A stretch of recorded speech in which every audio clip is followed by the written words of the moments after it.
Vous êtes au cœur de la mêlée, vous êtes au cœur du sprint final de la saison régulière de Pro D2. Dans quelques semaines, il y aura les phases finales.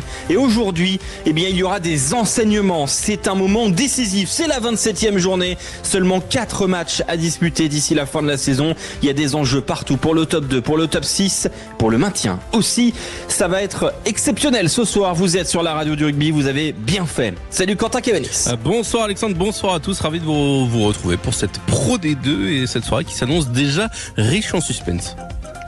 Je sens que tu as hâte. Bah ouais, mais je te sens bouillant ce soir. Tu sais que chaque semaine déjà depuis le début, on a à chaque fois des matchs de dingue en Pro D2 et je sens que plus on va arriver vraiment à la fin de cette saison, pire ça va être au niveau du suspense. Donc j'ai hâte que les choses commencent vraiment ce soir. Salut Antoine Mazer, comment ça va Antoine ? Salut Alexandre, salut à tous. Mieux que la semaine dernière déjà parce que la semaine a été meilleure en termes de résultats sportifs sur la scène européenne pour les clubs français, donc mieux que la semaine dernière. En football notamment. C'est vrai, c'est une belle semaine. C'est une très belle semaine. Sauf quand surtout pour le Paris Saint-Germain. Sauf pour les Lillois, bien sûr, mais bon. Mais ce soir, il y a la Pro D2 et forcément ça nous fait saliver. Tiens, un petit point score avec toi Antoine Mazer en Pro D2 Angoulême-Brive. Là aussi, il y a un match extrêmement important. Le maintien et le top 6 qui se joue en ce moment même du côté de Chanzy, sous le soleil de la Charente. Exactement, guichet fermé du côté du stade Chanzy ce soir d'Angoulême qui reçoit Brive 0-0 après 5 minutes de jeu entre le SA15 et le CA Brive-Corrèze. Bonsoir Clément Combe, comment ça va Clément ? Salut Alexandre, salut à toutes et à tous. Ça va super, Un nouveau vendredi de Pro D2. On regarde le calendrier, le programme, on se dit il y a eu mieux et en fait on sait qu'il va y avoir des surprises, comme chaque vendredi. Et oui, et tu seras ce soir aux commentaires de Dax Rouen notamment. Salut Philippe Spanghero, comment ça va Philippe ? Salut à tous, ça va très bien et vous ? Ça va très très bien. Écoute Philippe, on a une très belle soirée de Pro D2, on a des gens qu'on aime autour du plateau, on a les auditeurs au 0826 300 300. Que demander de mieux en fait Philippe ? Rien. Si, il y a mieux. Il y a Mathieu Dalzovo. Bonsoir Mathieu Dalzovo, comment ça va ? Bonsoir Alex, ça va ? Bonsoir à tous. Promis, c'était pas travaillé, c'était pas répété. C'est juste total, que j'avais envie de te donner un peu d'amour. Mais il est Mathieu. content lui. Flattez-moi. Mathieu. Alors, est-ce que ça pire ? T'as la référence. Flattez-moi. Les hommes de culture. Il en manque une. Il en manque une victoire à Montauban pour redresser la tête. Une petite référence à la folie des grandeurs aussi. Montauban est en grande difficulté à Sapiac, Mathieu Dalzovo, et c'est pas un petit poussé qui arrive aujourd'hui dans le Tarn-et-Garonne, c'est Vannes. Et là ça pique. Oui, là, il y a un choc un peu entre le haut du tableau, effectivement, l'équipe de Vannes qui s'est fait chipper sa première place par Provence et qui lutte évidemment, c'est cette lutte à 3 pour accrocher les 2 premières places qualificatives pour les demi-finales. Donc Vannes qui vient avec des ambitions, Vannes qui est l'une des meilleures équipes à l'extérieur du championnat mais qui n'a plus gagné loin de ses bases depuis le mois de novembre. Donc on a aussi misé sur une victoire à Sapiac effectivement comme tu l'as dit qui est en difficulté ces dernières semaines, même si il y a eu une petite lueur d'espoir avec un déclic, peut-être aussi la question qu'on peut se poser dans le staff montalbanais, y aura-t-il un déclic après la victoire contre Nevers sur le fil ici, victoire très très importante quand on sait que Rouen et le SA15, les concurrents directs pour le maintien, l'avaient emporté, et donc c'est vrai que les performances des concurrents directs ont refroidi un peu l'ambiance à Sapiac la semaine dernière, mais on va probablement refaire le plein. Les places sont à 5 € ce soir à Montauban. On essaye vraiment de rameuter tous les supporters. Le mot d'ordre, c'est ensemble sur l'affiche du match. Ça vous donne un petit peu le ton de cette rencontre décisive, mais pas capitale. Capitale, mais pas décisive, pardon, comme l'a dit Pierre-Philippe Lafont. On essaie d'enlever un petit peu de pression peut-être sur cette rencontre, mais quand on voit le calendrier qui attend l'USM sur ces dernières journées, eh bien c'est vrai qu'il faut impérativement l'emporter ce soir. C'est décisif, hein. C'est probablement décisif. Enfin, là, on joue avec les mots, évidemment. Tu connais les managers, oui. Chaque mot compte. Et on essaie d'enlever un peu de pression, mais c'est vrai que ce match est déterminant. Il faudra réitérer l'exploit de la semaine dernière contre Nevers, puisque Montauban restait sur 7 défaites consécutives. Donc on veut croire à l'embellie, peut-être pour la fin de saison, ici à Sapiac. Coup d'envoi 19h30 avec toi, Mathieu Dalzovo. Tout à l'heure. Quentin Cavanis, on va revenir sur les infos du week-end, enfin de la semaine, avec beaucoup de choses dans le rugby, notamment en top 14 et en Pro D2. Exactement, on va commencer avec un club qui va bien, c'est le Stade Toulousain. Aujourd'hui à 11h, c'est ouvert la billetterie pour la demi-finale de la Champions Cup entre Toulouse et les Harlequins. Et ben visiblement, ça s'est rempli très vite. Il aura fallu que 20 minutes pour que toutes les places de cette rencontre soient vendues. Donc Toulouse Harlequins déjà à guichet fermé. En revanche, il y a une équipe pour qui ça va moins bien. Après une élimination en Champions Cup, les Rochelais ont appris cette semaine la durée de l'absence de Brice Dulin. Ce sera 4 à 6 semaines d'absence pour l'arrière Rochelais qui souffre d'un problème au ménisque. C'est énorme. En gros, jusqu'aux phases finales, quoi, quasiment, voilà, pour la c'est Rochelle. ça. Et Dylan Leeds qui pourrait lui manquer jusqu'à 2 semaines après une blessure à l'épaule. Toulouse va faire tourner demain face à Toulon. À noter dans les absents, Peato Movaca, François Cros, Cyril Bay, Mathis Lebel ou encore Antoine Dupont ou Juan Cruz Malia, sans compter les blessés. Ça va faire beaucoup d'absents pour le match entre Toulouse et Toulon qui aura lieu demain, je vous le rappelle, du côté du stade Vélodrome de Marseille. Ça bouge au MHR. Mardi, Montpellier a officialisé le retour de Mohamed Aouas pour la saison prochaine. Dans le communiqué du club héroltais, il est précisé tout de même que le pilier droit s'est engagé pour une saison conditionné par un comportement exemplaire. En parlant du MHR, il y a un souci en ce moment, c'est la moyenne de joueurs issus de la formation française sur les feuilles de match. La LNR demande une moyenne de 17 gifs par match. Aujourd'hui, le MHR a une moyenne de 15,5, ce qui pourrait provoquer une perte de points pour la saison prochaine. Un rugbyman dans le classement Forbes des 100 personnalités les plus influentes du monde. C'est Sia Colissi, le capitaine des Box, qui est nommé dans ce classement. Le magazine américain a conclu, Sia a montré ce qu'un grand capitaine devait être, quelqu'un qui sert et inspire ceux qu'il dirige. Et puis enfin, un mot de rugby féminin. Les Bleus sont toujours en course pour le Grand Chelem. Après 3 victoires, elles défieront le Pays de Galles dimanche à 16h15 avant le grand rendez-vous face à l'Angleterre qui pourrait ressembler comme une finale dans ce tournoi des 6 nations. Et puis pour rappel, hier, pour l'ouverture de la journée de Pro D2, Aix-en-Provence a repris la tête du championnat après un succès face à Mont-de-Marsan 46-22. Alexandre. Merci beaucoup Quentin Cavanisti. On va revenir un petit peu sur une première news. Philippe Spanghero, beaucoup de changements du côté du Stade Toulousain. Je vais donner la composition des Toulousains pour affronter Toulon au Vélodrome demain soir. Rodrigue Netti, Julien Marchand, David Aynou en première ligne, la deuxième ligne Clément Verger et Pioula face à l'aile, la troisième ligne Thibaut Flamand, Georges Brennan autour de Mathis Castro Ferreira, la charnière Graou, Germain Ozel, Delibes et Tauzin au centre, Chocobares et Guitoun à l'arrière, Thomas Ramos, les remplaçants Cramon, Benjamin Bertrand, Emmanuel Méafou, Alexandre Rouma, Jack Willis, Arthur Retière, Paul Coste et Joël Merkler. Question un petit peu provoque, mais je pense qu'il mérite quand même d'être posé. D'ailleurs, on nous l'a posé sur Twitter, c'est pour ça qu'on y répond. Est-ce que l'impasse de Toulouse nuit-elle au top 14 dans sa globalité, dans le rayonnement du championnat, dans le rayonnement des partenaires? Qu'est-ce que tu en penses, Philippe? Alors, il y a un vrai sujet qui revient régulièrement sur la table tous les ans. Il y a le sujet des doublons et il y a le sujet des impasses. Concernant Toulouse, c'est très compliqué. Ils ont utilisé plus de 50 joueurs cette année. On a vu l'impasse à Clermont. Alors, on peut se poser sincèrement la question, quand on voit en plus l'engouement au Vélodrome et la billetterie que fait Toulon sur ce match-là, quand on voit à quel point Toulouse suscite malgré tout l'engouement, je reste persuadé que même avec cette composition d'équipe, ils seront assez compétitifs. Donc, c'est pas un très bon exemple, en l'occurrence, Toulouse. La vraie question qu'il faut se poser, c'est est-ce qu'il y a d'autres équipes que Toulouse qui peuvent à ce point impacter une rencontre en faisant une impasse, qui ont autant de joueurs cadres, on va dire, à mettre au repos, autant de joueurs phares qui amènent du monde au stade. Et donc, finalement, ce problème, il devient un peu toulouso-toulousain. Et s'ils deviennent toulouso-toulousains, c'est un premier débat qu'on peut avoir et une première question qu'on peut se poser. Et s'ils deviennent réellement toulouso-toulousains, quand on voit à quel point, malgré tout, les Toulousains ont performé, soi-disant en faisant des impasses par le passé, et ça date pas d'hier. On se rappelle de déplacements au Racing, avec Chessine Colby en 10 qui bute, et ça avait très bien marché. Quand j'étais encore en espoir au stade, il y a eu des déplacements à Agen, au Stade Français, où c'était quasiment l'équipe espoir qui était envoyée. Et je me souviens d'un match au Stade Français, quand le Stade Français était tout en haut de ce championnat à l'époque. Oui, mais ça avait grincé à cette époque-là. Hein. Il s'avait fait polémique quand même. Toulouse était allé gagner. Donc, quelque part, déjà, encore une fois, je reviens à la première question. Est-ce que finalement, ce débat, il concerne que Toulouse? C'est une vraie question à se poser quand on parle d'impasse. Parce que finalement, c'est vrai que c'est beaucoup plus significatif quand les Toulousains mettent leurs joueurs internationaux au repos.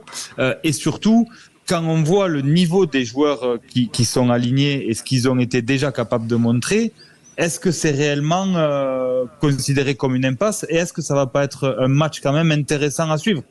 C'est ça la question. En tous les cas, il y avait une question qui nous avait été posée qui était la dimension économique. Aujourd'hui, la dimension économique, elle n'est pas impactée. Toulon non, parce que la compo est annoncée 2 jours avant et la billetterie est déjà faite. Oui, mais au-delà de ça, même si les supporters toulonnais pouvaient s'attendre potentiellement à une impasse, ça a souvent été le cas sur les matchs du Stade Toulousain à Toulon, délocalisés à Marseille. Ça a régulièrement été le cas. Malgré tout, il y a toujours eu de grands matchs. Et malgré tout, les Toulonnais sont dans une dynamique qui fait que c'est intéressant pour les supporters d'aller au Vélodrome et d'aller assister à cette rencontre-là particulièrement. Donc, d'un point de vue économique, il n'y a pas beaucoup d'impact, quasiment pas. Il n'y en aura pas pour le diffuseur. Ça va quand même faire une belle audience quoi qu'il arrive. Et je suis sûr que au moins 50 000 sportif, billets. En plus, on aura un beau match.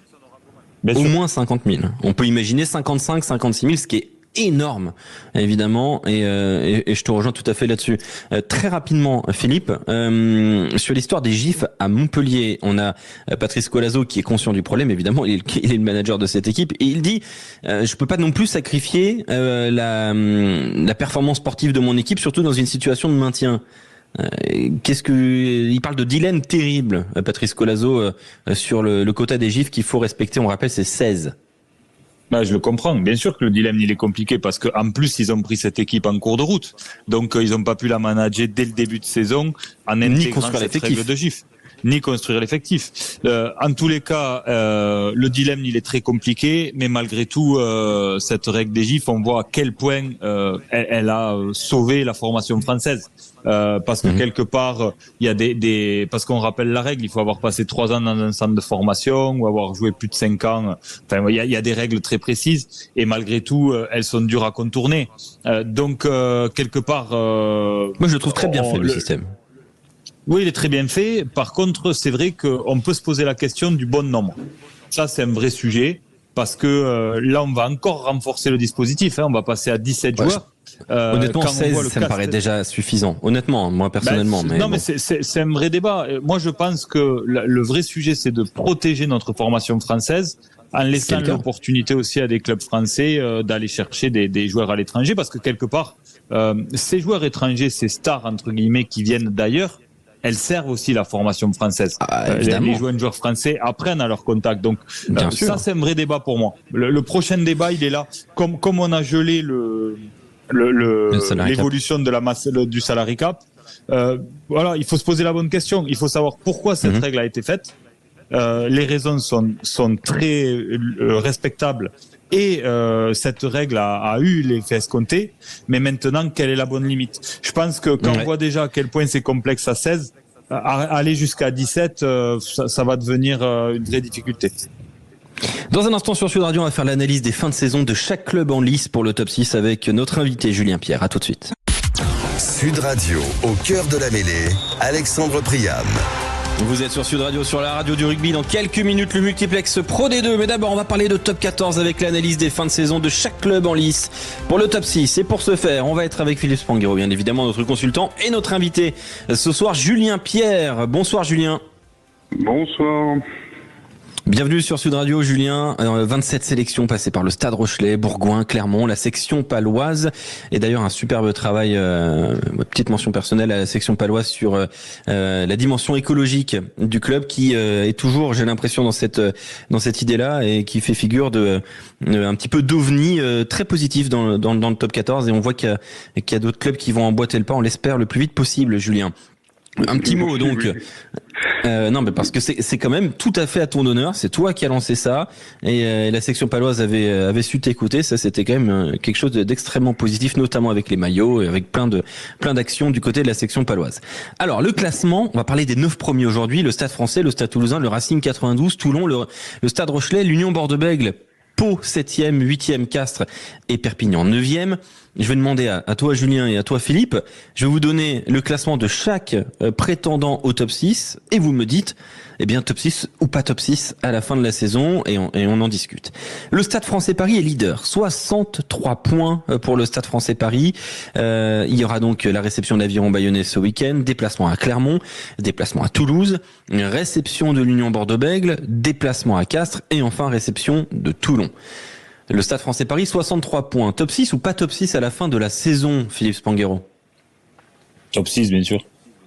Top 6, bien sûr. Julien Pierre, je commence facile. Top 6 et même directement demi-finale. Top 2, on est tout à fait d'accord. Alors, c'est pour ça on va faire très court sur le Stade Français parce que c'est vrai que ça paraît assez évident. Mais le Stade Toulousain, le Stade Toulousain qui a 60 points, 3 points de moins que le Stade Français Paris. Il y aura donc déplacement ce week-end à Toulon, réception ensuite du Racing 92, faudra ensuite recevoir en demi-finale de Champions Cup face aux Harlequins, recevoir ensuite le Stade Français Paris, aller à Montpellier, recevoir La Rochelle et enfin terminer la saison à Lyon. Top 6 ou pas top 6, Julien Pierre? Top 6. Philippe Spanghero. Bien sûr, top 6.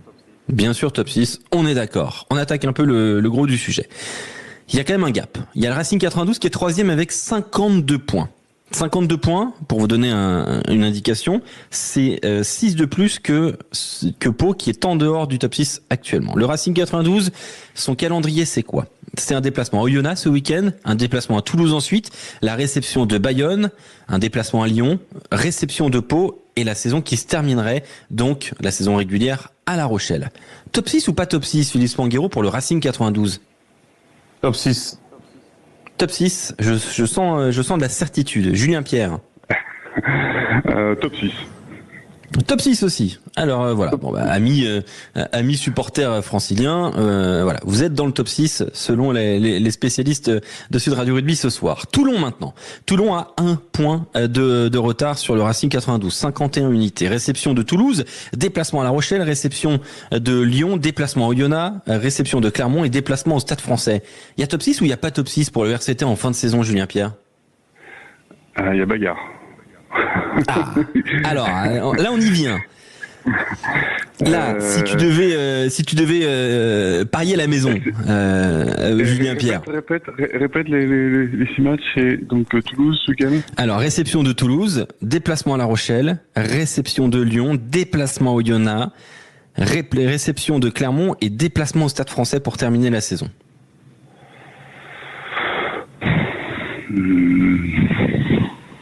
Top 6 quand même. Top 6 quand même. Philippe Spanghero. Mais dans les dernières journées. Dans les dernières journées. Philippe. Top 6. Top 6, encore une fois avec beaucoup de certitude du côté de Philippe Spanghero. Parlons maintenant de ton club formateur, le Stade Rochelais. Le Stade Rochelais, 5e, avec le même nombre de points que le RCT, c'est-à-dire 51. Il n'y a plus de Champions Cup pour le club de Ronan O'Gara. Déplacement à Castres ce week-end, réception de Toulon, déplacement à Bordeaux, réception de Pau, déplacement à Toulouse et réception du Racing 92. Philippe Spanghero, La Rochelle sera dans le top 6 ou pas? Honnêtement, j'aurais dit oui avant ce match contre le Leinster. J'attends vraiment de voir à quel point elle a été évacuée. Alors à la fois, elle peut soit ça les se joue aider demain à Castres. rebondir. Ça va se jouer en partie demain à Castres, au moins sur le caractère. Il faut qu'il ferme cette page, qu'il ferme ce livre européen très vite. J'ai vu les déclarations de Ronan O'Gara que j'ai trouvé très fortes. Je me pose vraiment des questions sur cette saison à La Rochelle. Et Castres a besoin de se rassurer. Donc pour moi, ça dépendra de ce qui se passe demain, en partie, au-delà du résultat, mais au moins dans le caractère. Donc, réponds. Donc je te réponds pas. En gros, Philippe dit qu'il ira pour La Rochelle à la 26e journée. S'ils sont qualifiés. Voilà, ouais, c'est un peu facile ça. C'est un peu facile ça de la part de Philippe Spanghero. Bon, Julien, toi, est-ce que tu vas te mouiller? Top 6 ou pas top 6 pour La Rochelle? C'est vrai qu'il y a match dans le match entre Castres et La Rochelle, Philippe et moi. Là, par contre, il y a match dans le match. C'est vrai. Je partage un peu l'analyse de Philippe parce que c'est vrai qu'on a vu La Rochelle en difficulté, notamment sur les matchs à l'extérieur cette année. Ils n'ont pas été vraiment constants. Comment ils vont digérer cette lourde défaite au Leinster. J'ai vu des déclarations de Greg Aldridge. Ils ont envie aussi d'aller gagner, d'aller chercher un top 14, d'aller chercher un bouclier. Allez, top 6. Top 6 pour La Rochelle. Merci beaucoup Julien. Allons maintenant sur l'équipe qui est 6e. C'est l'Union Bordeaux-Bègles. L'Union Bordeaux-Bègles a exactement 49 points. C'est-à-dire 3 points d'avance sur Pau. L'UBB reçoit Clermont, va à Bayonne, reçoit La Rochelle, va à Paris, va à Perpignan et reçoit Oyonnax pour terminer la saison. Top 6 ou pas top 6, Julien Pierre?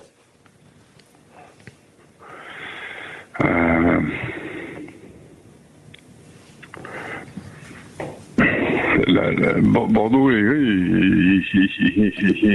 Parce que si j'ai bien suivi, Julien, tu as pour l'instant dit top 6 tout le temps, donc il y a seulement la 6e position, donc il y a un dernier club qui peut y aller, ça se joue entre Bordeaux, Pau, Castres et Perpignan. Alors, je vais te poser la question plus rapidement, qui selon toi va y aller? Perpignan, je les vois pas aujourd'hui y aller. Castres, ils ont été irréguliers. Bon, pour une carte à jouer. Pour reçoit Montpellier, va à Lyon, reçoit Oyonnax, va à La Rochelle, va au Racing et termine la saison en recevant Perpignan. Ouais, pour une carte à jouer dans ce top 6. Ils ont un calendrier qui est quand même qui est jouable. Donc ils ont combien de points? 3 points entre 3 points de retard seulement la section paloise. Tout à fait.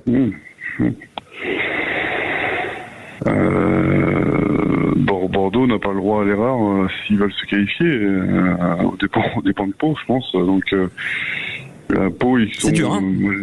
Ouais, c'est dur. Non, c'est sûr parce que Pau, ils maîtrisent. Enfin, ils sont attrayants. Ils maîtrisent leur rugby. Ouais, je sais pas. J'attends l'avis de Philippe. Alors Philippe, est-ce que selon toi Philippe, la dernière position elle se joue entre Pau et Bordeaux ou Perpignan ou Castres peuvent s'inviter dans la danse, Philippe? Alors je pense que si on parle de dynamique, je pense que Perpignan part d'un peu trop loin, mais ça se joue pour moi à une victoire de plus avant cette trêve de Coupe du Monde, et pour moi Perpignan aurait vraiment pu jouer les troubles fêtes. Là ils partent d'un peu trop loin. C'est intéressant ce que tu me dis Philippe, parce que là du coup je rebondis immédiatement. La section paloise, l'USAP termine sa saison en recevant Bordeaux et en allant à Pau. Ouais. Non, mais de toute façon, ça va se jouer pour moi là-dessus. Après, en termes de dynamique, Castres a vraiment décroché, je trouve. On verra ce qui va se passer demain en recevant La Rochelle, mais ils ont vraiment décroché. Mais vraiment, si on parle des dynamiques, Pau, je suis d'accord avec Julien, une vraie carte à jouer. On les a vus solides à l'extérieur, capables d'aller faire des coups. Ils ont failli en faire un d'ailleurs magnifique à Toulouse récemment. Je vois bien l'année de Pau. Après, ça peut paraître surprenant d'avoir ce débat vu à quel point on a encensé l'UBB cette saison.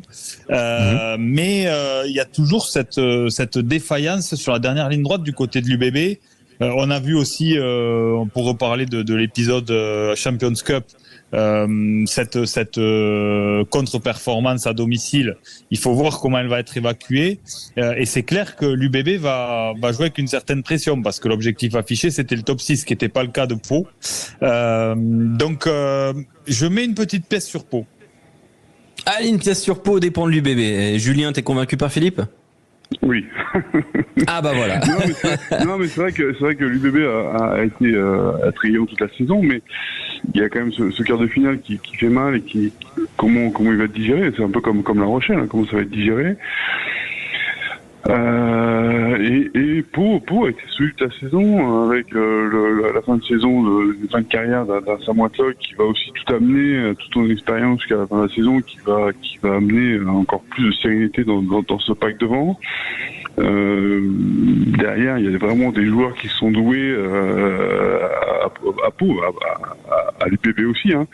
Mais il y a ils ont une carte à jouer, je pense, ouais, vraiment.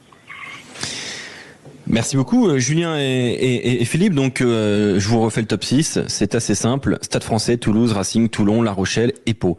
Un tout dernier mot avec toi Julien. Oui. Non, je voulais juste dire un mot, mais je pense que tu vas dire la même chose pour féliciter Julien pour le leadership qu'il a pris dans le monde du sport avec son initiative Fair Play for Planet, parce que j'allais dire exactement la même chose. Voilà, c'est une très belle distinction, c'est un très beau label. Ouais, c'est un très beau label, et puis surtout aujourd'hui, le monde du sport n'a jamais été une caisse de résonance aussi forte dans notre société, parce que les clubs sont des acteurs majeurs qui ont des communautés importantes. Les sportifs à titre individuel sont aussi des relais d'opinion qui étaient moins forts avant, et donc le monde du sport doit montrer patte blanche, et Julien est un très très bel ambassadeur de ces initiatives. Donc voilà, je voulais le féliciter, lui dire que il a quand même amorcé une dynamique qui est en train de prendre globalement le monde du sport et qui fait du bien. Bravo Julien. Merci beaucoup, merci beaucoup. C'est toujours un plaisir de t'avoir sur Sud Radio, et franchement un immense bravo pour le travail que tu mènes avec donc Fair Play for Planet, et j'imagine que d'autres clubs, on espère, vont emboîter le pas de la section paloise, de l'Olympique Lyonnais, du Brest-Bretagne handball. Voilà, il faut renseignez-vous. Voilà, vous êtes, même si vous n'êtes pas un club professionnel, renseignez-vous, Fair Play for Planet, pour aller chercher donc ce label qui est très très important, et vraiment magnifique travail de Julien Pierre. Très belle soirée Julien. Merci beaucoup messieurs. Et c'est toujours un immense plaisir de t'avoir sur Sud Radio. 27 sélections, grand joueur qui a marqué l'équipe de France des années 2000 et 2010. Merci beaucoup Julien Pierre. Dans un instant, le multiplex Pro D2 avec toute l'équipe. À tout de suite.